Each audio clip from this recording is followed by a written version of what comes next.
तो ये द्वापर युग का आठ था। समय का चक्र अपनी अंतिम घड़ियों में था। भगवान श्री कृष्ण ने अपनी सभी जिम्मेदारियां पूरी कर ली थीं। धर्म की स्थापना हो चुकी थी और उनका पार्थिव जीवन का लक्ष्य अब संपन्न हो चुका था। उन्होंने निर्णय लिया कि अब उन्हें अपने दिव्य धाम लौटना चाहिए। इस अंतिम यात्रा के लिए वो एक शांत स्थान की तलाश में प्रभास क्षेत्र के पास एक घने जंगल में गए। वहां एक विशाल घेरे बरगद के पेड़ के नीचे वो गहरे ध्यान में बैठ गए। उनका चेहरा शांति से भरा था, जैसे ब्रह्मांड उनके अंदर ही सामा गया हो। लेकिन विधि का विधान कुछ और ही था। उसी जंगल में एक शिकारी था, जरा नाम का। उसकी दृष्टि तेज थी, पर गलती उससे हो गई। उसने श्री कृष्ण के कमल जैसे चरण को पेड़ से झूलते हुए दूर से एक हिरण समझ लिया। एक पल की भूख और उसने अपना तीर छोड़ दिया।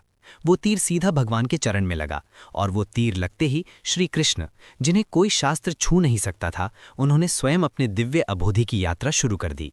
वो अपने परम धाम चले गए। इस घटना के पश्चात पांडवों ने बड़े दुख और श्रद्धा के साथ अपने प्रिय भगवान का अंतिम संस्कार किया। अग्नि जल उठी, शब्दा वायु में घुल गए। लेकिन फिर एक चमत्कार हुआ। भगवान श्री कृष्ण का जो हृदय था, उनका ब्रह्म द्राव्य, वो जला ही नहीं। अग्नि की लापतें उसके इर्द गिर्द घूमती रहीं, पर उसे छू न सकीं। वो ब्रह्म द्राव्य, वो दिव्य हृदय एक अलौकिक प्रकाश से दीप्तिमान हो रहा था। ये कोई साधारण वस्तु नहीं थी, ये तो भगवान की अमर आत्मा का प्रतीक था, जो आने वाले युगों तक अपनी दिव्यता फैलाने के लिए था। और यही वो ब्रह्मद्राव्य था जो बाद में जगन्नाथ महाप्रभु की मूर्ति का आधार बना। भगवान श्री कृष्ण का वो दिव्य हृदय, वो ब्रह्मद्राव्य अग्नि में भी अधिक रहा। अर्जुन, जो उनके सबसे प्रिय सती थे, उन्होंने भी उसे जलाने की बहुत कोशिश की, लेकिन ये बहुत ही ज्यादा मुश्किल था। अग्निदेव भी उस दिव्य अंश को भस्म नहीं कर पाए। तभी उन्हें आकाशवाणी सुनाई दी, जैसे ऊपरी वाले का आदेश मिला, इस पवित्र हृदय को अग्नि में भस्म मत करो, इससे समुद्र में विसर्जित कर दो। इसमें भगवान का दिव्य सार है, जो आने वाले युगों तक कल्याण करेगा। वो ब्रह्मद्राव्य समुद्र में बहा दिया गया और वहां वो दिव्य अंश भगवान कृष्ण की महाशक्तियां लिए हुए अनंत समय तक तैरता रहा। अपने अगले रूप का इंतजार कर रहा था। कई शादियां बीत गई, युग बदले, सभ्यताएं आई और गईं, लेकिन वो दिव्य पदार्थ समुद्र की लहरों पर तैरता रहा, अपनी शक्ति को संजोए हुए। और फिर नियति उसे पुरुषोत्तम क्षेत्र तक ले आई, जिसे आज हम पुरी कहते हैं। वो दिव्य धातु समुद्र के लहरों के कारण धरती के करीब आया, लेकिन किसी को इसकी खबर नहीं थी।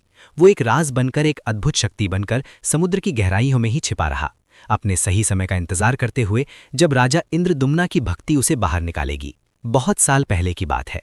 प्राचीन पुरी में, जहां शांति और समृद्धि का वास था, राजा इंद्रदुम्ना राज करते थे। उनका शासन सिर्फ राजनीति से नहीं, बल्कि धर्म और न्याय के मूल्यों पर गहराई से आधारित था। राजा इंद्रदुम्ना सिर्फ एक शासक नहीं थे, बल्कि वो तो एक परम भक्त थे। अपनी प्रजा के स्नेह भरे पलक थे और उनके हृदय में एक अनोखी अभिलाषा थी, एक ऐसी इच्छा जो उनकी हर सोच, हर सांस में घुली हुई थी। उनकी सबसे बड़ी इच्छा थी भगवान विष्णु के साक्षात दर्शन की, उनके दिव्य रूप को अपनी धरती पर स्थापित करने की। हर पल, हर सांस के साथ उनके मन में यही एक प्रश्न घूमता रहता था, कैसे मिलेगी मुझे भगवान की कृपा, कैसे होंगे उनके दर्शन, कैसे होंगे उनके स्वयं रूप मेरे राज्य में स्थापित। रात गहरी थी और पूरी नगर गहरी नींद में सोया हुआ था, लेकिन राजा इंद्रदुम्ना की नींद आज आम नींद नहीं थी।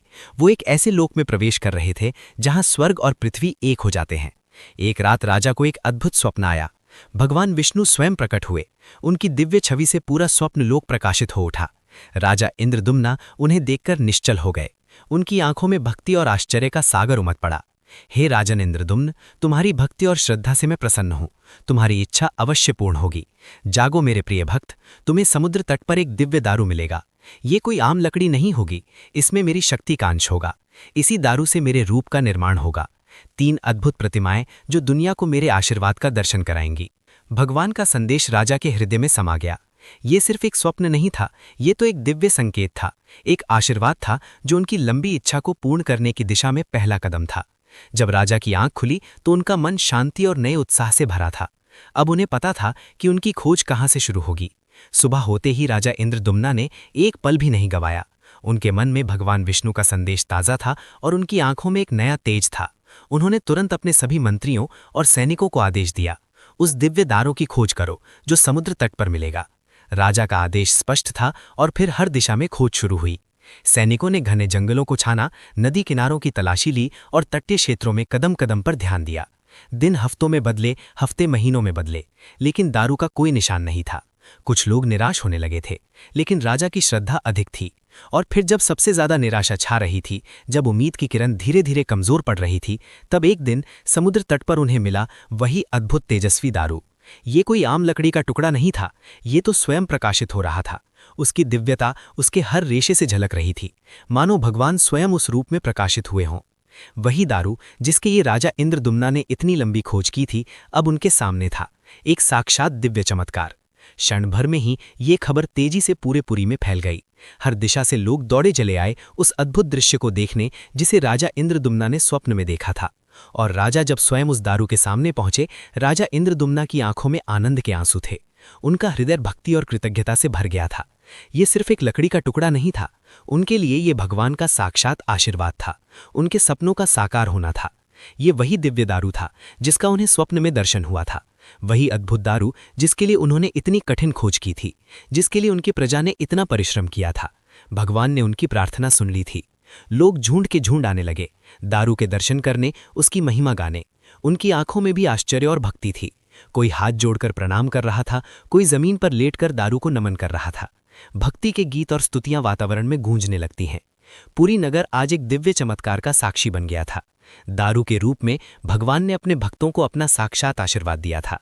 अब अगला कदम था इस दिव्य दारू को मंदिर तक ले जाना और भगवान के रूप को स्थापित करना, जैसा कि स्वप्न में आदेश हुआ था।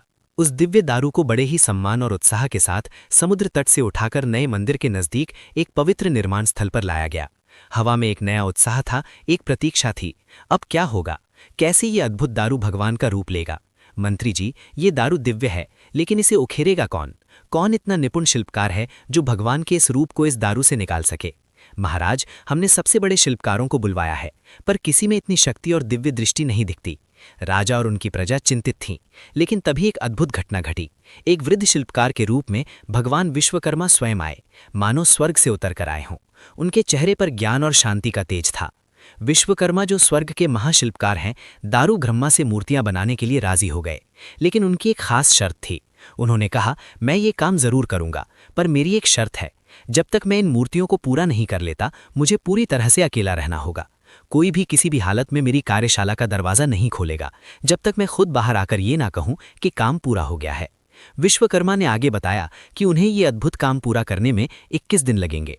इस शर्त पर सब सहमत हो गए और विश्वकर्मा अपनी कार्यशाला में चले गए, जहां उन्होंने दारू ब्रह्मा से मूर्तियां बनाने का काम शुरू कर दिया।